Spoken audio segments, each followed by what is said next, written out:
Une petite introduction, les réseaux hospitaliers, bien sûr, si vous êtes là aussi nombreux, c'est parce qu'on en entend énormément parler.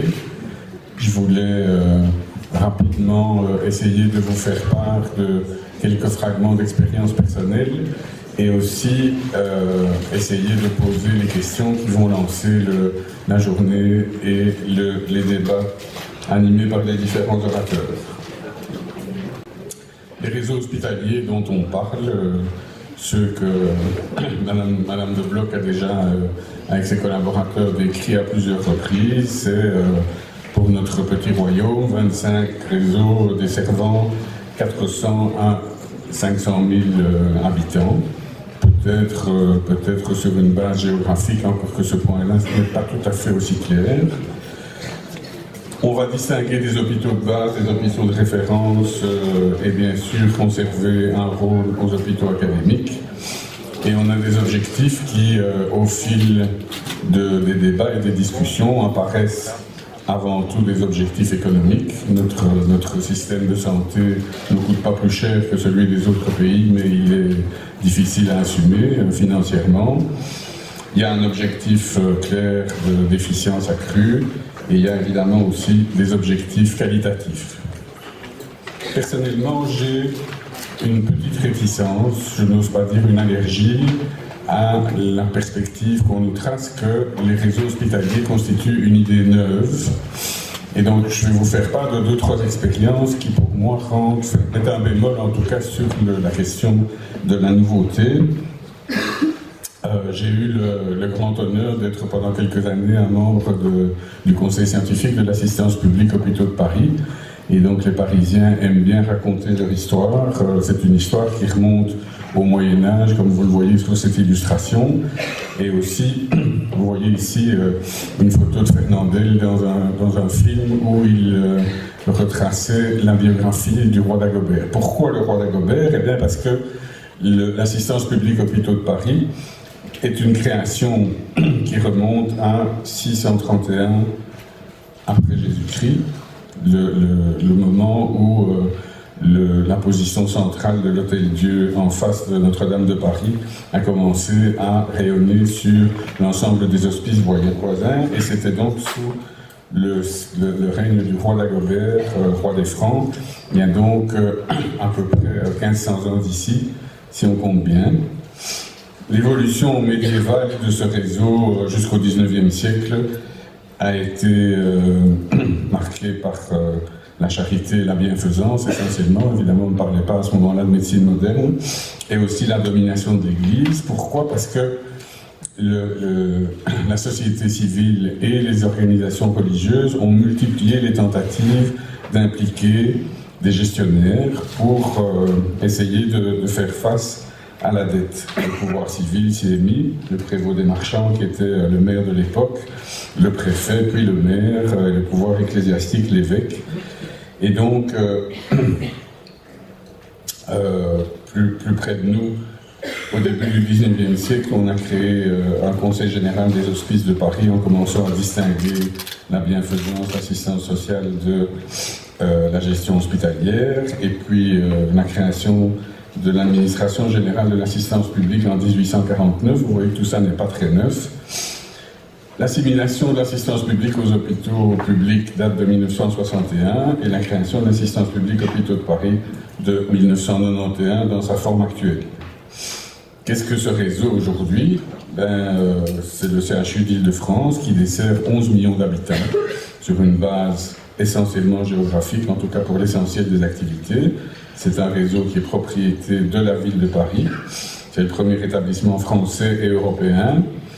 Il y a un siège et 39 hôpitaux généraux, universitaires et spécialisés de la taille des établissements que nous connaissons dans notre pays. 12 groupes hospitaliers universitaires, 21 000 lits, 100 000 professionnels, dont 12 500 médecins et au total 57 000 infirmiers et soignants, 118 pôles d'activité, 8 millions de patients traités chaque année, 1,3 million de passages dans 25 services d'urgence, 40 000 naissances, 334 000 opérations, 2 500 greffes. Vous avez tous en tête les chiffres qui concernent vos hôpitaux. Vous voyez que c'est un réseau hospitalier d'une certaine robustesse et d'une certaine taille. Le budget annuel, parce qu'il faut parler de sous évidemment, est de l'ordre d'un peu plus de 7 milliards d'euros. Et ce budget est en équilibre d'exploitation, ce qui est déjà une vraie prouesse. Malheureusement, il y a une dette cumulée qui est de 2,5 milliards d'euros et dont l'ensemble des pouvoirs locaux et fédéraux, dirait-on, nationaux en France, n'arrivent pas à se défaire ni à résorber. Alors, c'est un bilan clinique et scientifique prestigieux. Il y a une tradition complètement respectée de protection des patients qui sont vulnérables et démunis. C'est un établissement clinique de référence en France et en Europe. Il y a une production scientifique absolument impressionnante, mais vous allez reconnaître un certain nombre de difficultés qui probablement ne vous sont pas tout à fait inconnues dans un contexte plus belgicain. Il y a des tensions qui ne sont pas résolues dans la gestion de l'assistance publique hôpitaux de Paris, multiples et chroniques. Il y a des tensions budgétaires, des tensions patrimoniales, des tensions stratégiques et programmatiques, des compétitions entre structures voisines, de terribles problèmes informatiques, des tensions sociales liées au surmenage, au temps de travail, à l'absentéisme, etc. De grosses tensions de rémunération des dirigeants, en particulier des dirigeants d'il y a quelques années qui avaient été recrutés dans le privé, et des médecins, et des difficultés de gouvernance centralisée et d'arbitrage entre les hôpitaux. To make a long story short, quand on parle à ceux qui s'intéressent à l'histoire de cet établissement prestigieux, ils disent 1500 ans d'histoire et 1500 ans de déficit parce que, en tout cas à Paris, il n'y a jamais assez de sous pour faire face aux besoins des démunis, des malheureux et des malades. Autre exemple d'un réseau hospitalier qui n'est pas tout récent et que j'ai eu la chance d'approcher d'assez près à quelques reprises aux États-Unis dans le cadre notamment d'informations permanentes dans mon métier. Monsieur Mayo était un Britannique un peu aventurier qui a traversé l'Atlantique et qui est arrivé, qui a débarqué aux États-Unis, puis qui, comme c'était fort la mode au milieu du 19e siècle, a progressivement voyagé vers le centre des États-Unis, en canoë, en diligence, enfin dans tout ce que vous pouvez imaginer sur la légende et le mythe des migrations des conquérants de l'époque.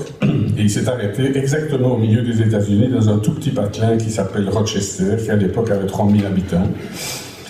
Le voilà, c'était donc un médecin généraliste, formation un peu douteuse, un peu chimiste, un peu pharmacien, un peu docteur, mais avec des idées très très arrêtées. Pas tellement sur le plan politique parce qu'il a touché un peu à tous les partis, mais sur le plan du service à rendre à ses concitoyens.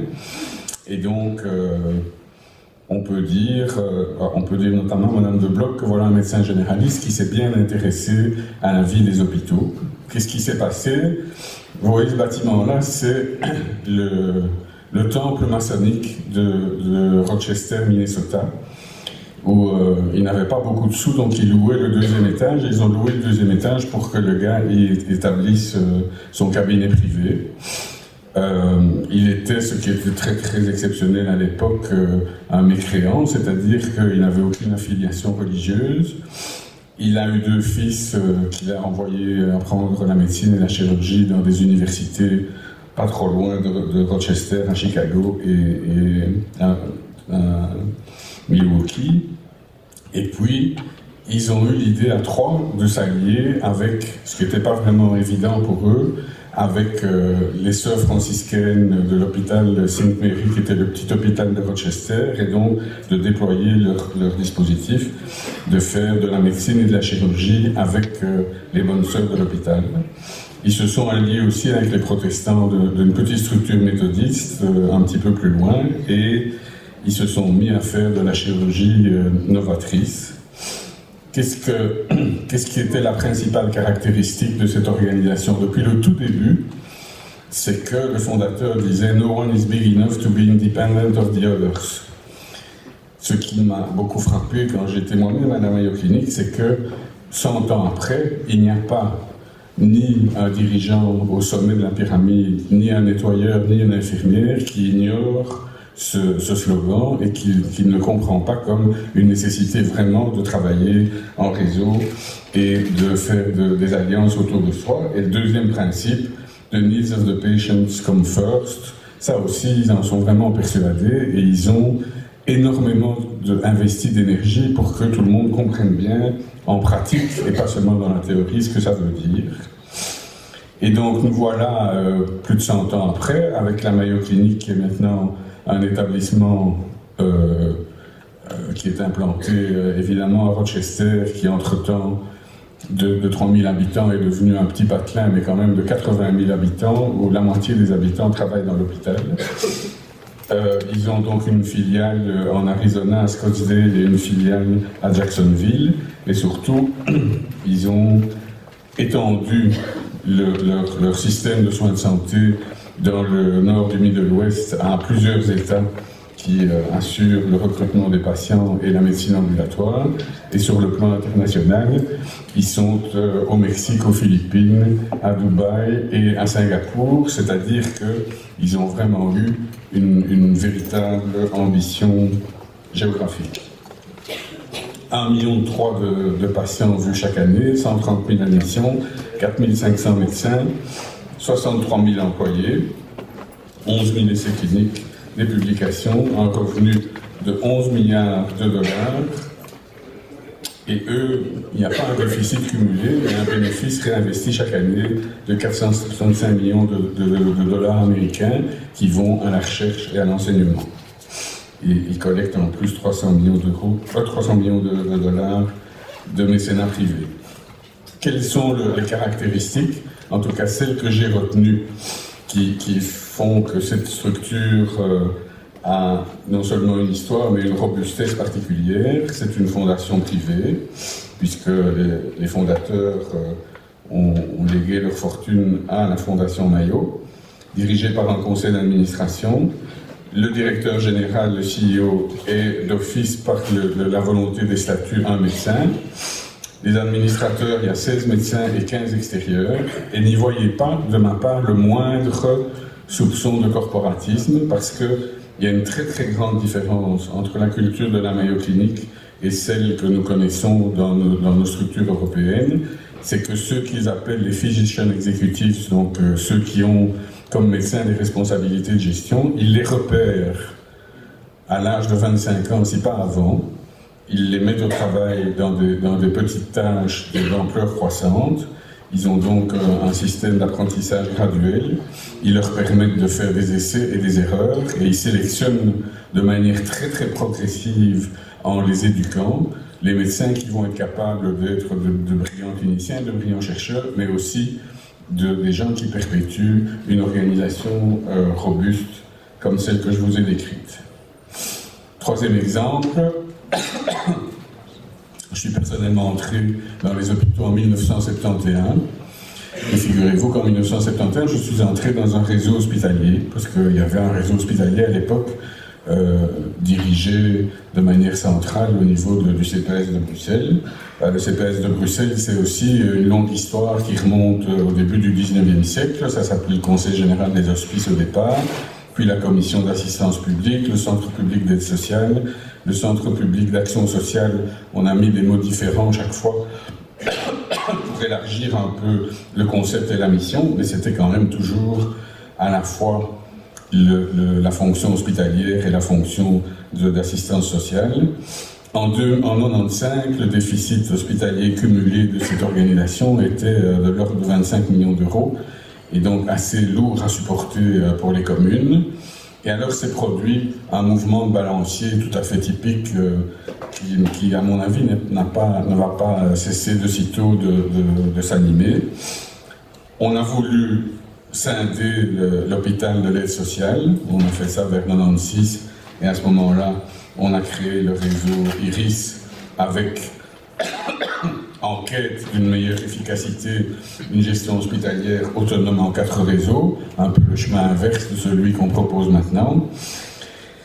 On est revenu à une gestion intégrée en 2015 au sein du CHU de Bruxelles, mais surtout, on en a déjà discuté lors d'autres récents congrès, on voit que dans les pays qui avancent le plus rapidement vers cette quête d'efficience, notamment en Europe, le retour à une intégration entre l'hôpital et l'aide sociale permet d'accroître l'efficacité d'amont et d'aval, et donc je pense que cette scission pour les organismes publics entre l'aide sociale et la gestion hospitalière, au lieu de s'approfondir, peut-être va prendre maintenant de nouvelles formes.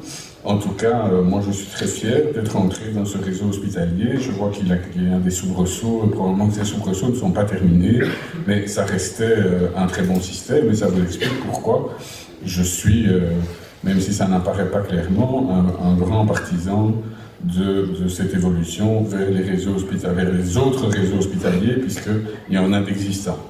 Mais il y a des questions quand même, et j'espère qu'aujourd'hui on va éclairer un petit peu ces questions-là. La première question, je pense que c'est quand même la plus fondamentale, c'est quel est l'objectif de Madame de Bloch? Il y a clairement, les impératifs économiques sont là pour nous le répéter tous les jours. Il y a des objectifs économiques. On dit on va faire des réseaux hospitaliers parce que ça va être plus efficace et coûter moins cher. L'évidence n'est à mon avis pas aussi clairement démontrée que ça, que nous allons d'office gagner de l'efficience économique, ni probablement même d'une manière aussi claire et aussi nette de l'efficience en matière de soins. Sur le plan qualitatif, on peut avoir de grands espoirs, mais là aussi, je pense que ça doit être démontré. Et d'une manière plus générale, il me semble que cette réforme-ci, comme d'autres avant elle, manque un peu d'accroche avec ce qu'on pourrait appeler l'evidence healthcare policy, c'est-à-dire ce qu'on pratique par exemple en médecine ou en sciences, c'est de faire des expériences pour démontrer la pertinence de ce qu'on avance, plutôt que de chambouler tout le système d'abord et puis de constater après qu'il ne donne pas les résultats escomptés.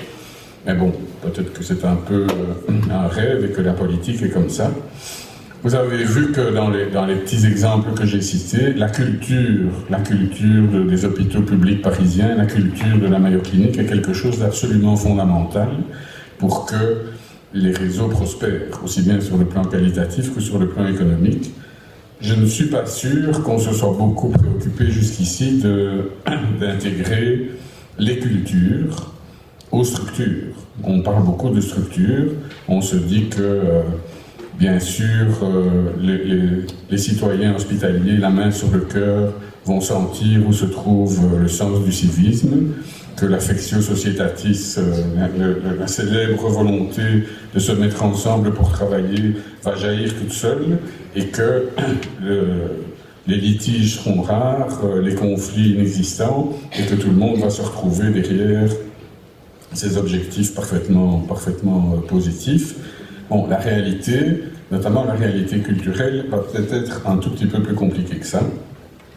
Comment préserver la proximité du service aux patients? C'est clair que dans nos provinces, on va fort se préoccuper de savoir comment les services de proximité vont être résolus. Évidemment, on n'est pas en Norvège ni au Canada, donc les patients n'ont pas beaucoup d'heures de voiture à faire pour aller même d'Arlon à Anvers ou de Moucron à Verviers.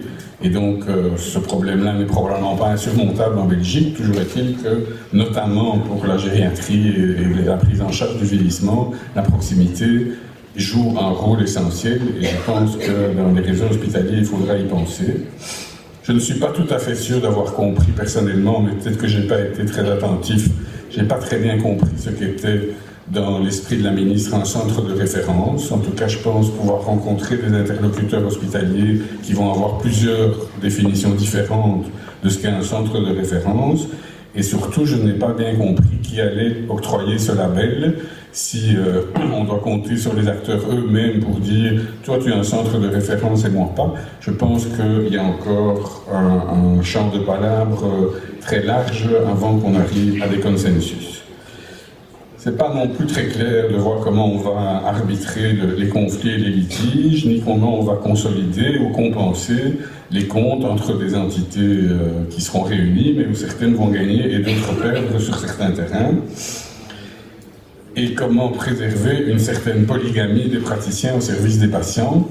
À titre personnel, et je le fais certainement sans excès, mais je pense que le service aux patients, c'est de l'adresser chaque fois que c'est possible au meilleur centre. Et le meilleur centre, il n'appartient pas toujours au réseau auquel j'appartiens moi-même, et il n'appartient pas toujours nécessairement à celui pour lequel il y a des accords institutionnels. Le besoin des patients exige, je pense, que cette polygamie, au moins superficielle ou occasionnelle, reste de mise dans la culture de soins de santé que nous connaissons. Mais donc, la question principale reste quand même, me semble-t-il, et cette question-là, j'ai de grand espoir que mes amis Erwin van Dijk et Manfred Ventura vont nous éclairer sur le sujet. La grande question, c'est l'arbitrage. Il y a une petite trentaine d'années maintenant, Yves Messens, qui était le président de la FIS, mais surtout le directeur général du Bois de l'Abbaye à Serein, avait beaucoup contribué à mettre en œuvre la fameuse législation, notamment sur le médecin-chef, et il avait dit je pense que c'est une fonction très utile, mais c'est une fonction très utile qui crée dans notre paysage hospitalier un arbitre sans sifflet. Et donc, en effet, je pense que ce que les projets actuels ne disent pas vraiment, c'est comment va jaillir le sifflet. Et donc, c'est ça que j'adressais comme message à mes camarades des associations hospitalières de médecins-chefs. Qu'est-ce qui va se passer et d'où va jaillir le sifflet? Je vous remercie. Et donc, nous avons un petit doute concernant l'arrivée des orateurs suivants. Vous êtes là, magnifique. Eh bien voilà, je vais vous inviter à prendre la parole. Merci à tous.